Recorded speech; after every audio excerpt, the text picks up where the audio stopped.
As we embark on this journey, I must caution you that the narrative ahead delves into mature themes. The narrative explores the complexities of new motherhood, the intricacies of family dynamics, and the turmoil of infidelity. If these subjects evoke discomfort, you may wish to cease viewing at this point. In the quiet of that morning, I found myself in the kitchen, my fingertips gliding along the cool surface of the granite countertop. The refrigerator's hum resonated with an unusual intensity. Perhaps it was the stillness that enveloped the surroundings, or perhaps it was the burden of all that had transpired to arrive at this house, this life, this moment, where everything finally seemed to find its balance. For an eternity, the concept of study was an illusion in my life. It was merely Noah and I navigating the confines of cramped apartments, making every dollar stretch to its limits. Nights linger in my memory, where I found myself on a tattered couch, eyes fixed on unpaid bills, silently hoping he wouldn't see the fear that gripped me. Yet he was ever observant. From a young age, Noah possessed an uncanny ability to see right through me. He would nestle into my lap, encircle me with his arms, and reassure me that everything would be all right. And in some inexplicable way, it always was. Noah's father was an old friend, and when he passed, Noah came to stay with me. There was no grand confrontation, no theatrical departure. A man who quietly faded from our existence, leaving no trace behind. I often pondered whether glimpses of him would emerge in Noah as he matured. Yet Noah proved to be distinct. He lacked the same chilliness or the urge to flee. He remained. We lingered. In those days, our surroundings were quite limited. Secrets were a futile endeavor in a place where the walls whispered, so we abandoned the notion entirely. Our conversation meandered through a myriad of topics. I responded to his inquiries regardless of their awkwardness. He confided in me about matters that most children would keep secret from their parents. It was simply the way things were meant to unfold. We leaned on one another, and I believe that bond has endured. As he aged and grew, it was astonishing how large he became. I never sensed that I was losing him. As his friends ventured into mischief, Noah chose to stay home with me. He enjoyed spending time together, engaging in conversation, and sharing jokes that were so terrible they somehow managed to make me laugh regardless. I found it enjoyable as well. His presence was comforting, a warmth I cherished. Perhaps it can be overwhelming at times. Perhaps that explains why I immersed myself in fitness. It transcended mere appearances. It was a sensation of strength, as if I could face whatever lay ahead. Each morning, I embraced the rhythm of running, engaged in the strength of lifting weights, and began to nurture myself in the manner I truly deserved. It proved to be effective. I experienced an improvement in my well-being. I appeared more appealing. Observers took note. I observed. That confidence stirred something within me. It ignited a desire within me that transcended mere survival. I acquired this house, the one that boasts ample space, abundant light, and a serene atmosphere. I made a vow to myself to let go of any guilt surrounding it. I earned it. Noah had it coming. Subsequently, I acquired the hot tub. Initially, it seemed somewhat absurd to invest such a considerable sum in something so indulgent. Yet after all I had endured, it seemed fitting. I informed Noah about it prior to placing my order. He smiled gently and encouraged me to indulge a little. To my surprise, I found that he seemed indifferent, yet my feelings ran deep. On that inaugural night, I nestled into it, remaining there until my fingers resembled prunes. It felt like undeniable evidence that I had arrived. As the weekend approached, my eagerness to share it with Noah grew unbearable. I subtly suggested the pleasure it brought, assuring him it would soothe his muscles post-workout. He continued to dismiss it, claiming he likely wouldn't find it useful. Yet, as I inquired once more after dinner, he ultimately acquiesced. That ought to have been the end of it. It was supposed to be just a moment of relaxation. Yet, as I pulled my swimsuit from the drawer, I found myself pausing not because of what I wore, but because of how long it had been since I allowed myself to feel good in my own skin. Neither incorrect nor right, merely distinct. I lingered before the mirror, studying my reflection more intently than I typically do. Modified the straps. I gently smoothed my hair. I reassured myself that my enthusiasm was merely for the hot tub. It was foolish to entertain any other notion. Nevertheless, my hands trembled slightly as I transported our drinks outdoors. The night embraced a warmth that was unusual even as the breeze whispered through the air. I gingerly transported 2 glasses outdoors, mindful of any potential spills, and placed them delicately on the rim of the hot tub. Noah was already there, reclining against the sleek curve of the tub, as if this were a routine he had perfected over the years. He appeared at ease in a manner I hadn't witnessed in some time. Shoulders relaxed, gaze softly unfocused. "I promised you it would be delightful," I remarked, as I stepped into the warm water, letting the steam rise around me. The quiet, the stillness, it made me feel strangely seen, even if it was only by the flicker of my own reflection. His gaze darted upward for the briefest moment before returning to the simmering water below. I feigned indifference as I let my toes touch the water. "I must confess, it surpassed my expectations," he remarked, swirling his drink thoughtfully. "However, I shall retain this place. The jets seem to be positioned just right." "Oh, is that so?" I sink into the water, reclining as the warmth enveloped me. "Ah, but do not let yourself sink too deeply into ease. That is my territory, and I intend to reclaim it." "You snooze, you lose," he retorted with a grin. I let out an exasperated sigh, yet a smile crept onto my lips. It had been some time since we found ourselves in this moment, sharing conversation, laughter, and a sense of ease. It brought back memories of those evenings we would cozy up on the couch, immersed in the laughter of classic sitcoms. His feet would inevitably inch their way over to my side, prompting me to surrender and allow him to sprawl out comfortably. This was the only thing that felt different. Perhaps it was the sweltering warmth, or how the water rendered each motion languid burdened. Perhaps it was the manner in which his shoulders expanded against the confines of the tub, suggesting he was almost too large for the space. "Very well," I replied, shifting nearer. "If you remain stationary, then allow me to witness what makes this place so remarkable." We changed our seats, and a wave of regret washed over me instantly. The jets targeted all the perfect areas, the lower back, shoulders, and legs. He cast me a glance that suggested he was fully aware of what he had relinquished. "I told you," he remarked, lifting his glass for another sip. "It's no longer in your possession. Care to place a wager?" I leaned in, feigning an attempt to grasp his arm, yet he recoiled, laughter escaping his lips. In an instant, we found ourselves locked in a playful struggle, water cascading over the sides as I reached for his arm, only for him to deftly swat my hands aside. "Very well," he remarked, raising his drink to protect it from harm. "You emerge victorious. Kindly take a seat now." With a sense of eagerness, I responded, and before I realized it, I sat beside him closer than usual. The mood shifted, not tense, but unfamiliar. Something between us had changed, and I couldn't yet name it. My heart faltered, yet I remained still. He did not either. I reassured myself that it was insignificant. Warmth, moisture, and an overwhelming intimacy. That was all there was to it. The thrum of my heartbeat echoed in my ears as I adjusted, seeking a semblance of comfort. Yet with each step I took, the truth became increasingly apparent. "Apologies," he interjected unexpectedly. His voice was a whisper, trembling with uncertainty. I had no intention of doing that. It's perfectly acceptable.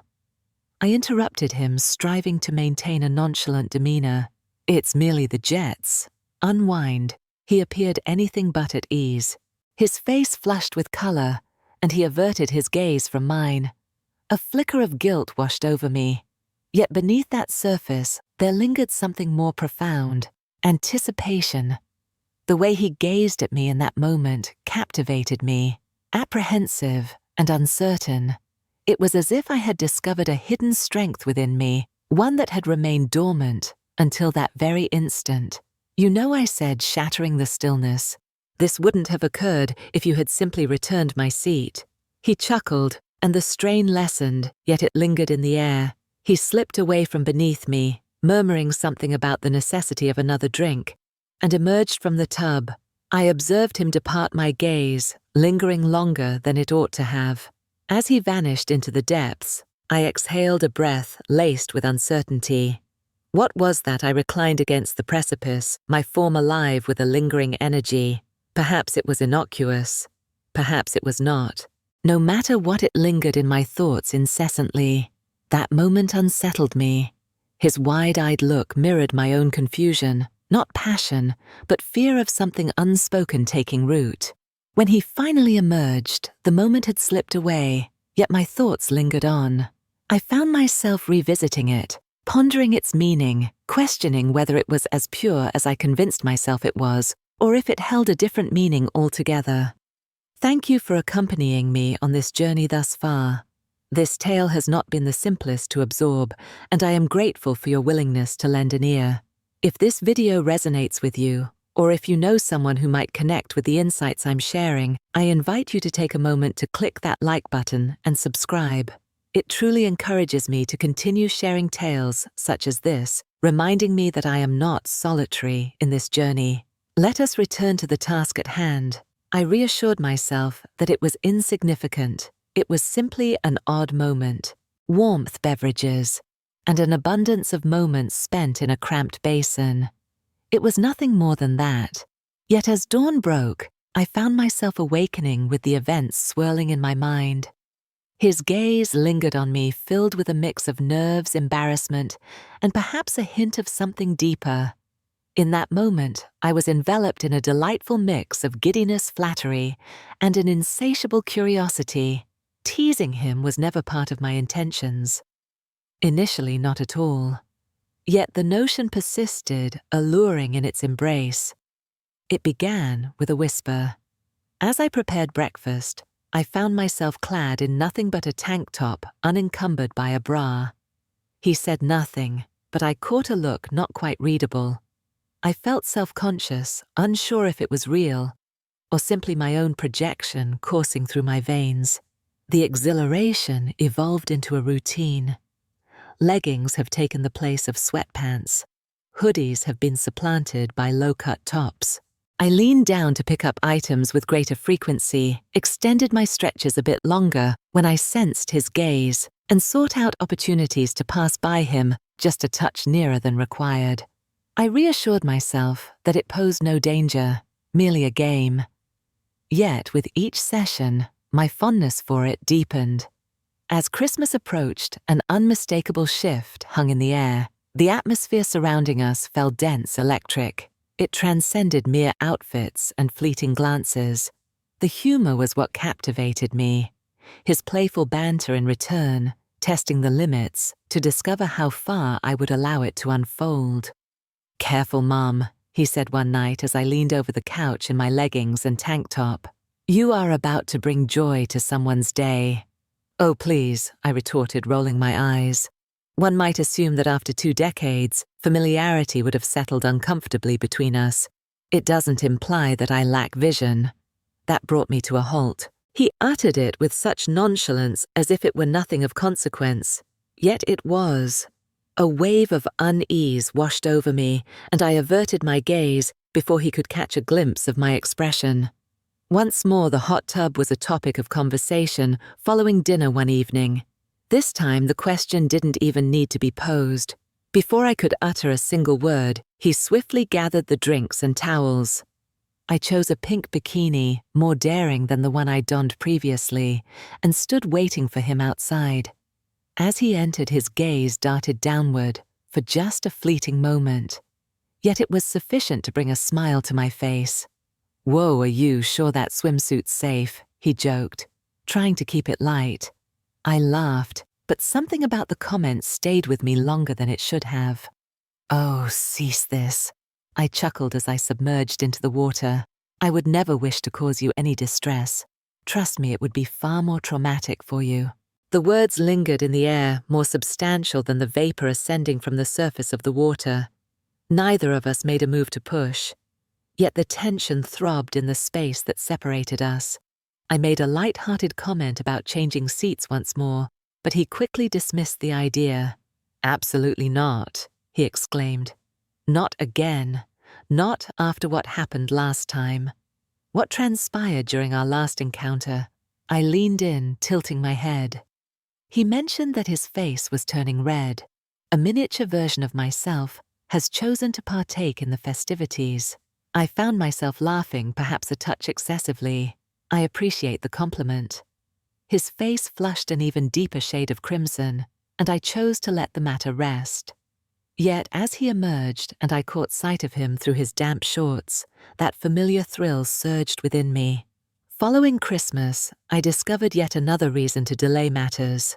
A sauna I had chosen as a present for my own enjoyment. Noah volunteered to handle the setup, and I ensured I remained nearby as he went about his task. I leaned against the doorway, clad in a crop top and shorts, observing him as he meticulously tightened the screws. "Oh, Mr. Handyman," I murmured, trailing my fingers down his arm. "How shall I ever repay you?" He chuckled dismissively, yet I caught the fleeting glance of his eyes trailing down to my legs before he redirected his attention to the instructions. I allowed it to linger in the air for a moment before retreating. Upon completing the construction the following day, I inquired if he wished to test it out alongside me. He paused for a moment, but then I urged him, "Come on, you created this. You should at least take pleasure in it." That did the job. I donned a pair of shorts and a tank top, embracing the freedom of going braless, merely sufficient to sustain the momentum of the game. He arrived in gym shorts, shirtless, embodying a man rather than the boy I once raised. We nestled into the sauna, our legs grazing against each other, and I could feel my heart quicken. I leaned back and remarked, "You've done such an excellent job in here. Are you certain there's nothing further I can offer?" With a grin, he remarked, "I do have a significant problem that you could help me with." I blinked momentarily, taken aback, but before I could utter a word, he dismissed it with a wave of his hand. I was just joking, of course. I assumed our guest had returned. I playfully remarked, casting a glance at his shorts. His gaze darted to my chest for just a fleeting moment, yet it was enough to send a shiver across my skin. "It seems you're not alone in hosting guests," he retorted, his gaze lingering on the outline of my nipples against the delicate material. I stood tall, trying to mask the flutter of nerves with a casual smile, though I wasn't sure who I was performing for, him or myself. It's a common occurrence following a workout. The timer chimed, shattering the stillness of the moment. He rose first, and I trailed behind our bodies, brushing together as we exited. He remained in place. "Perhaps I'll join you for a workout next time," he said, a grin spreading across his face. I would cherish that I responded, yet the words seemed to carry a weight far beyond their intent. That night, I lay in bed, a sense of restlessness enveloping me. A part of me yearned to halt, to draw a line and retreat to the familiar, yet another part craved the thrill of pushing boundaries, eager to discover just how far I could go before something inevitably broke. I never intended to mention it, certainly not in the manner it unfolded. Yet, after all that had transpired, the playful jabs, the sauna moments, the lingering glances, I found it impossible to overlook. And he felt the same way, commenced in the heart of the home. As I rinsed the dishes, I remained clad in my tank top and shorts, remnants of my morning workouts still clinging to me. Noah stepped behind me to reach a glass, and for a moment our arms brushed. It was nothing, but it lingered, somehow just the right amount of pressure to reveal that it was no mere accident. I paused for a fleeting moment, warmth flooding my cheeks, yet I remained where I was. "You're making quite the statement today," he said with an awkward grin.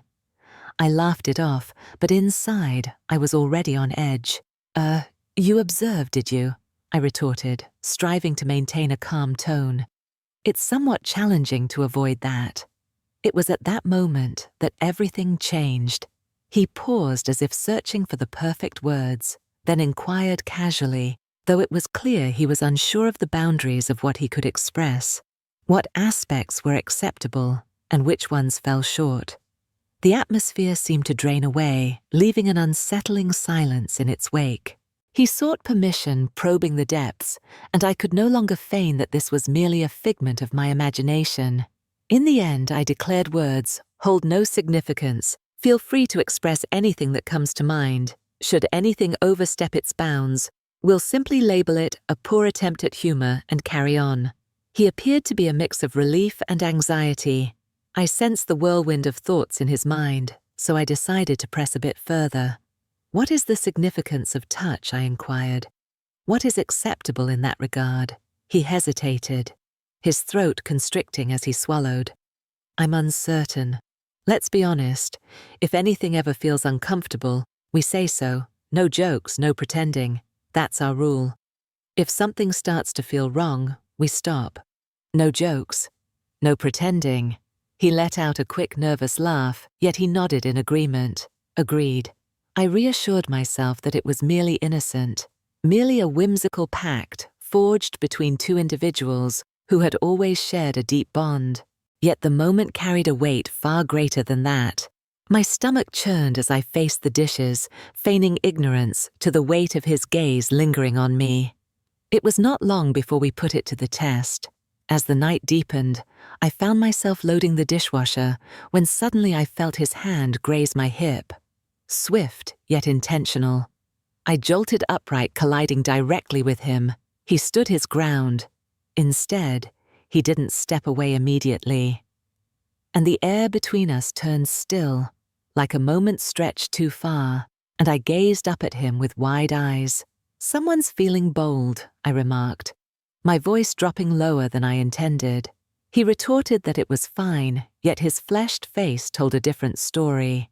I cast a sly glance over my shoulder before turning away, yet the warmth lingered on.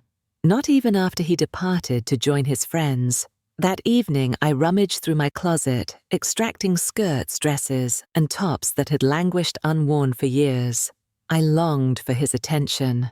I felt an urge to continue striving. With the dawn of a new day, I set about doing precisely that. I walked downstairs in a fitted blouse and skirt I hadn't worn in years. I told myself it was just for me, a small rebellion against feeling invisible. Just the right number of buttons, left undone, to spark the imagination. He stood in the kitchen, barely dressed, looking half asleep. I joked about my outfit being a fashion statement. He laughed, but we both knew there was tension in the air, the kind best left untouched. He smiled, yet I caught the subtle change in his gaze. He had ceased to jest. His hand grazed my lower back as he strolled by, and I leaned into the touch just enough to convey my approval. The following days unfolded with a familiar rhythm of subtle gestures, lingering glances, and remarks that flirted tantalizingly close to the boundaries we both understood were best left untested. He grew bolder, and I followed suit. "You're going to get me in trouble," he remarked one evening as I leaned down to retrieve an item from the floor. "Perhaps I wish to," I retorted, straightening my posture and turning to confront him. "You look nice," he said awkwardly. I laughed it off, though the compliment lingered longer than it should.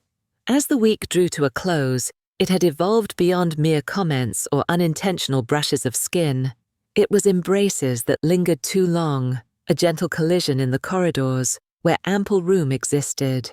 His hands brushed against my hips as he reached around me to retrieve something, and each time it occurred, I experienced that familiar thrill, a rush of heat and curiosity that ignited my desire for more. Yet we consistently retreated. We would chuckle, share a jest, and act as if nothing had transpired. It seemed we were both apprehensive about the implications of what lay ahead if we chose not to intervene. Yet neither of us wished to bring it to an end. Not at this moment. "I don't know what's happening," he admitted one night as we lounged on the couch, feigning interest in the television flickering before us. I echoed the sentiment. "Me neither yet. It brings a sense of pleasure." "Indeed," he remarked, his gaze fixed on the screen, yet his mind seemed to drift elsewhere. Indeed it does. We departed with an understanding of no commitments and no conclusions, an unvoiced pact, a silent understanding, to persist, to continue the playful banter, all in the pursuit of discovering the destination it might unveil.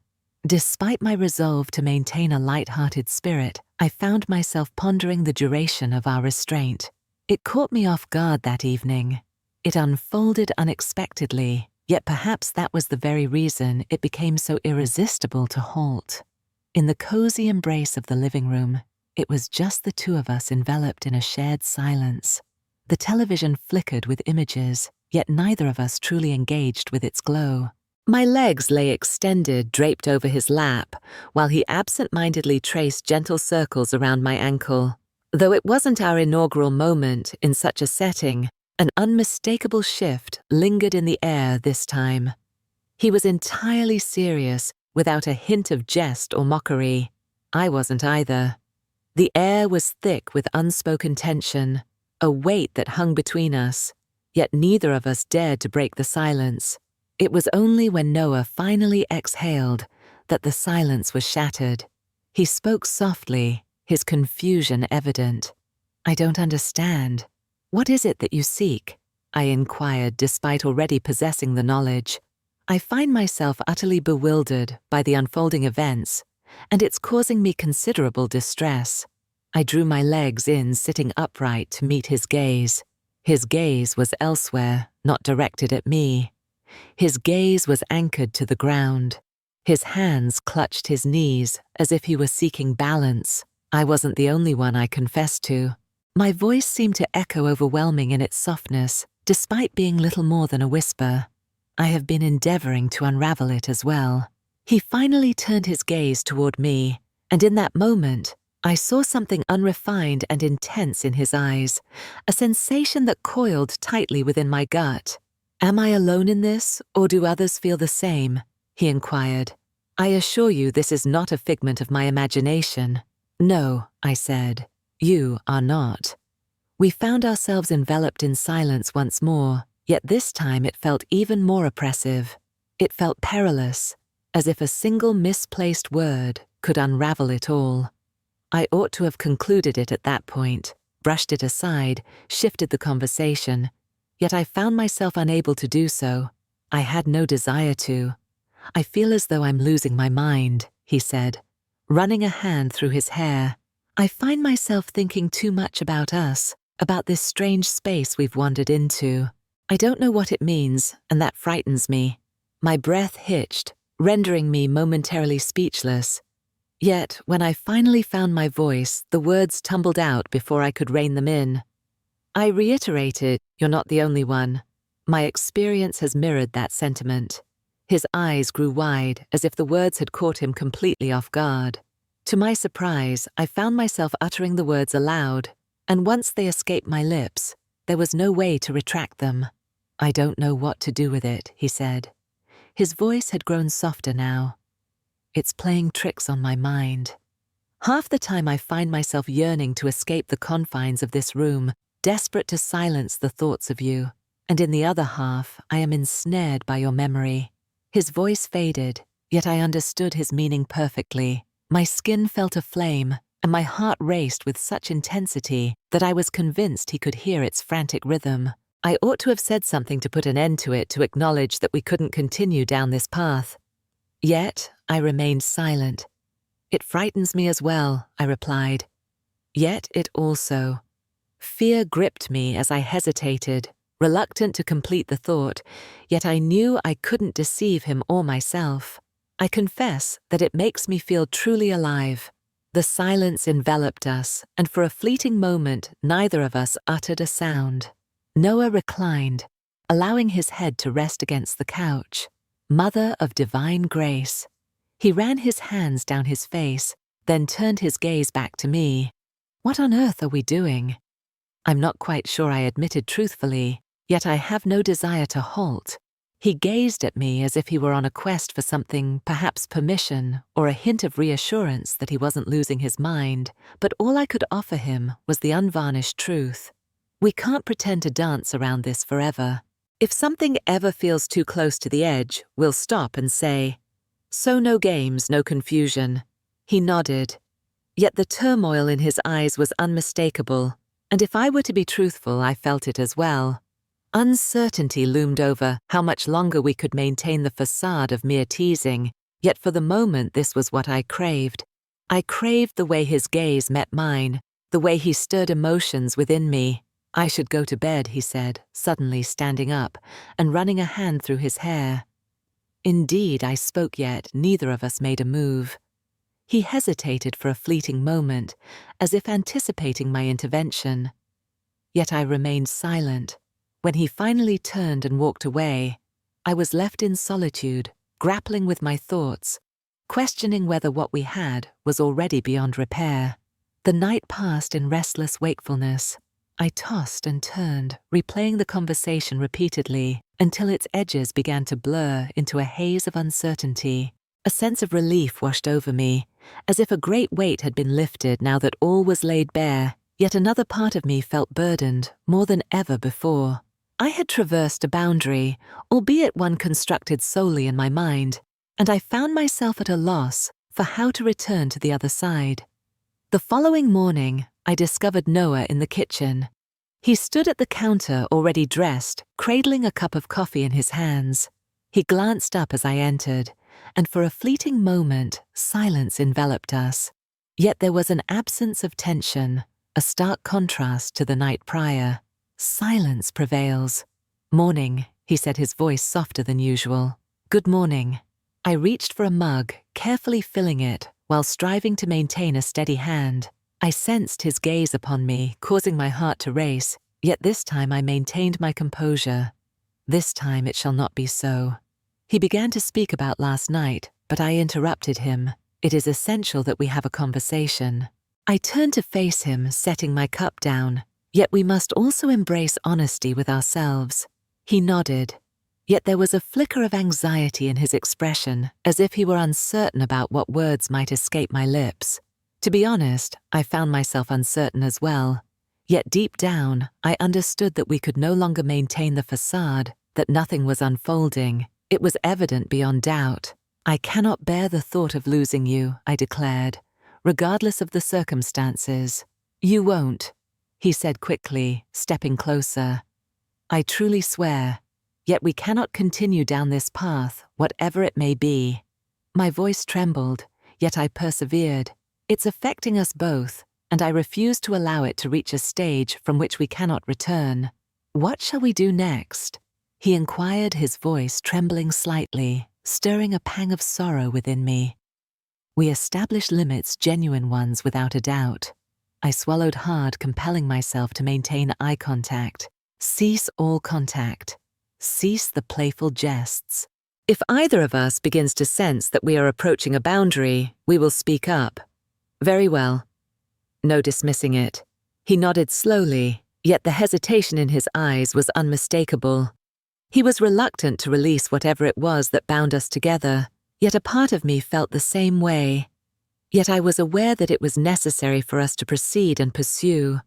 I extended my hand, enveloping his with tender squeeze. "I want you to understand that this is unrelated to my feelings for you. Your presence ignites a spark within me." Noted. That moment will forever remain etched in my memory. Yet this cannot be the path through which I rediscover that sensation once more. I must uncover what eludes me beyond the confines of this home, beyond our confines. His shoulders eased ever so slightly. At long last, after days of absence, I beheld the boy I had nurtured, the individual who placed their trust in me, rested against me and gazed up at me. Not the man who had been gazing at me as if I were a stranger. "I understand," he said, squeezing my hand in return. "My sentiments align perfectly with yours." I found myself at a loss for words. "We will be all right," I declared, and I truly believed it. However, it is essential that we ensure it remains in that state.